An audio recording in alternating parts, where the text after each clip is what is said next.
கேரளா ஸ்டேட்டில் பார்த்தீங்கன்னா மூளையை சாப்பிட்ற அமீபான்னு சொல்லப்படுற ஒரு கொடி நோய் காட்டு தீயாக பரவிட்டு வருது. இதுக்காக கிட்டத்தட்ட ஒரு 3 குழந்தைகள் இது வரைக்கும் இறந்துருக்காங்க.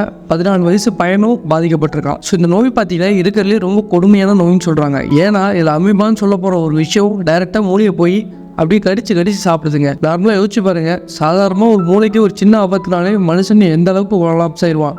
அப்படி ஒரு மூளைக்குள்ளே போய் ஒரு பூச்சி சாப்பிட்டுச்சுன்னா எந்த அளவுக்கு மனுஷனை அதை பாதிக்கும். ஸோ இந்த ஒரு காரணத்தினால தான் மனுஷங்க ரொம்ப சீக்கிரமாக இதனால் உயிரிழந்துறாங்கன்னு சொல்லப்படுது.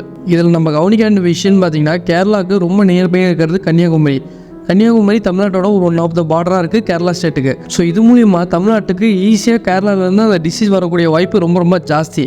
அந்த ஒரு காரணத்தினால தான் சுகாதாரத்துறை இப்போ இந்த அறிக்கையை தமிழ்நாட்டு சைடு மக்கள் உஷாராக இருக்கிற மாதிரி வெளியிட்டிருக்காங்க.